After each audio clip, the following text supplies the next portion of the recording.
My thoughts do not mean anything. This is the second time we've used this kind of idea. The form is only slightly different. This time the idea is introduced with my thoughts instead of these thoughts. And no link is made overtly with the things around you. This aspect of the correction process began with the idea that the thoughts of which you are aware are meaningless, outside rather than within.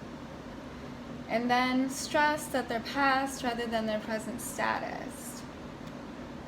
Now we are emphasizing that the presence of these thoughts mean nothing, Now we are emphasizing that the presence of these thoughts mean that you are not thinking. This merely is another way of repeating our earlier statement that your mind is really a blank.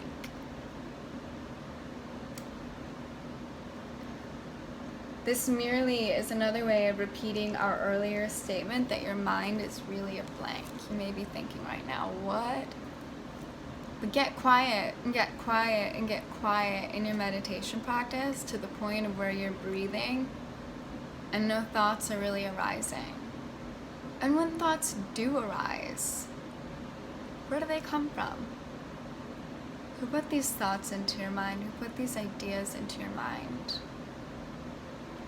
Our minds are really blank, but there's something that is coming up in our mind that is giving us these thoughts, whether they're fear-based or whether they're based on love. So think about that. Where are these thoughts coming from? And if your mind is really a blank, then do your thoughts really exist? And if they do, what are their purpose? They must have some form of purpose other than to just be thoughts. Well, they turn into intentions and they turn into actions. But at the beginning, your mind is a blank and then you have a thought. Close your eyes for these exercises today and introduce them by repeating the idea for today quite slowly to yourself. Add, this idea will help me to release me from all that I now believe.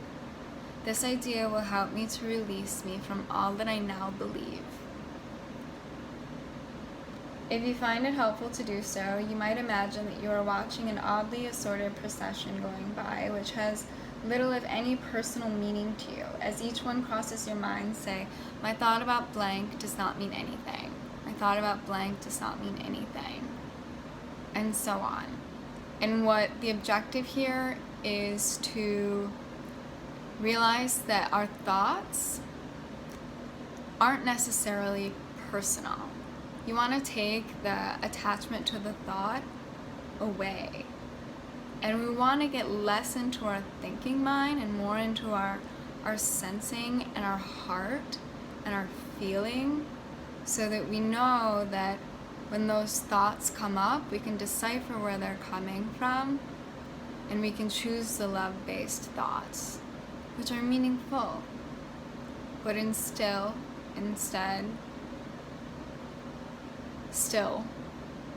your mind is a blank. Today's thought can obviously serve for any thought that distresses you at any time. In addition, 5 practice periods are recommended, each involving no more than a minute or so of mind searching. And conclude again with, this idea will help me to release me from all that I now believe. So for 1 minute, close your eyes. My thought about this recording does not mean anything. My thought about what I have to do afterwards does not mean anything. My thought about my outfit does not mean anything. My thought about these songs do not mean anything. And do you just see these things are, but how we make them personal? Now we're practicing detachment with this exercise, and detachment plays a huge role in finding inner peace. Now let's read some from the text. But before I do, I just want to skim through some of these lessons with you that are coming up in the future, so again, you don't get this daunting sense of these lessons don't feel good, because they may not feel good at first. They might not, because they don't make sense to you.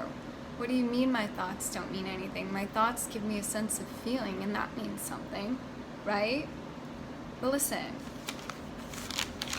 my mind is preoccupied with past thoughts. I see nothing as it is now. My thoughts do not mean anything.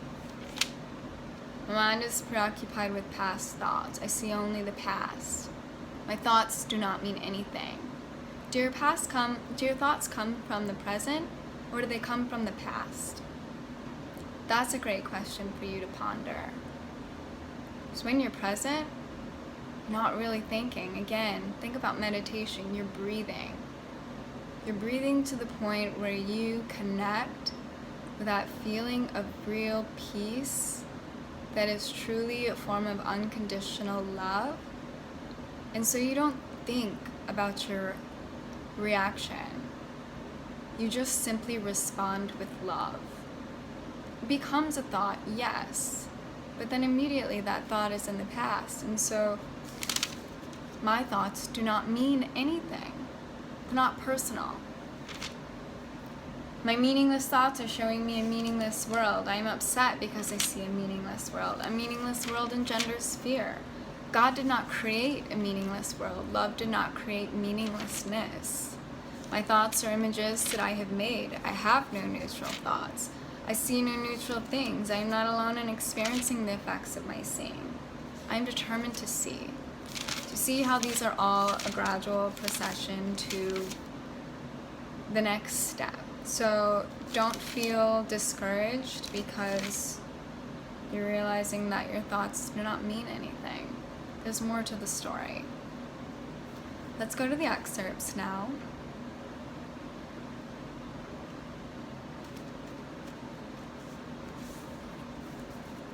And this is about the altar of God, the altar of love, the altar of the universe.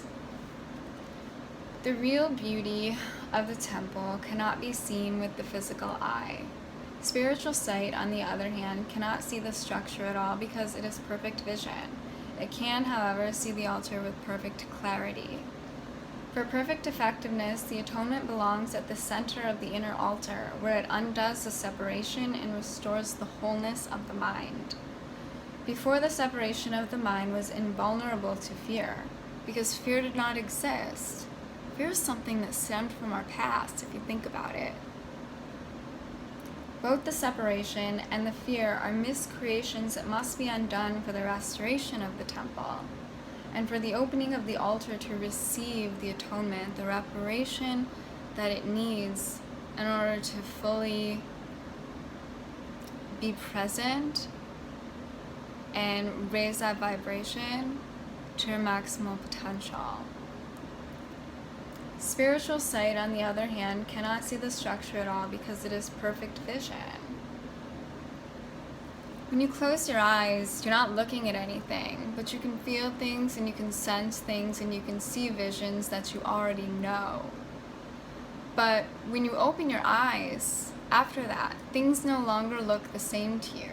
And that's when we develop this spiritual sight.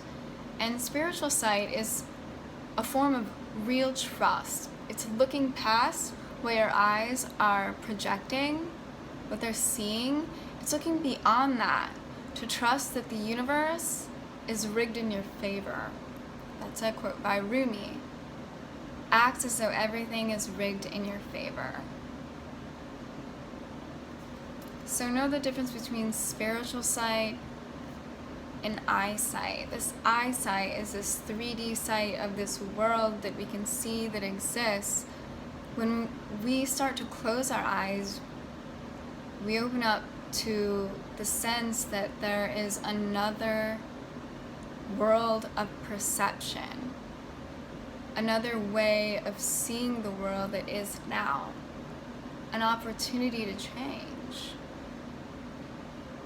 And so then we open our eyes and we use that spiritual sight instead of our own sight. This spiritual sight makes things like forgiveness much easier, compassion much easier, believing in yourself and loving yourself much easier, because you're cultivating these feelings instead of these thoughts through your spiritual sight. Tolerance for pain may be very high, but it is not without limit. Eventually, everyone begins to recognize, however dimly, that there must be a better way. You who are here now watching this video are probably there right now thinking, there's got to be a better way to this. There's got to be more to this. I'm not feeling inner peace. I'm feeling all these other things. But there has to be a better way.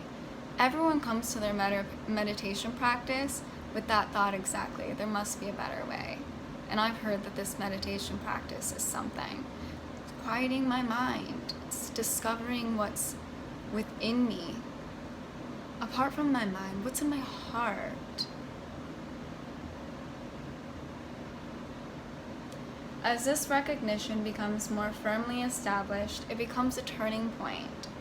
This ultimately reawakens spiritual vision, simultaneously weakening the investment in physical sight. You become a seer of only love. You become a seer of only truth. You look past people from their mistakes. You look past your own mistakes. You accept, you accept, you accept. You forgive. This is all spiritual sight. Spiritual vision literally cannot see error and merely looks for atonement. All solutions the physical eye seeks dissolve. God and his creations are completely dependent on each other. He depends on them because he created them perfect. He gave them his peace so they could not be shaken and could not be deceived.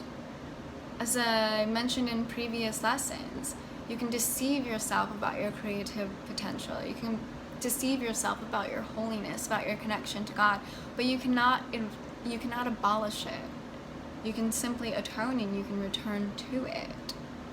And that's what God instilled in you, the ability to always return and recognize your potential. Put away those fears.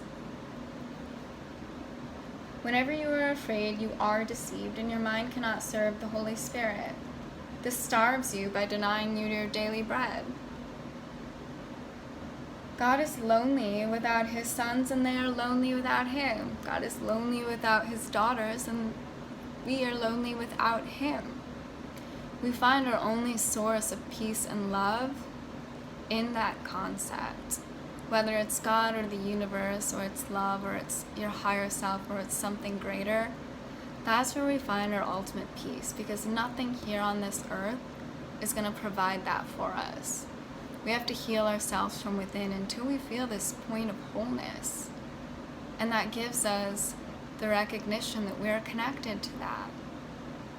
And that realization right there is a source of love and acknowledgement that can't be recognized in any other form. Not a relationship, not a job, not a goal succeeded, not a dream. It can never replace that feeling of acknowledgement that you belong, in what you belong to. They must learn to look upon the world as a means of healing the separation. The atonement is a guarantee that they will ultimately succeed.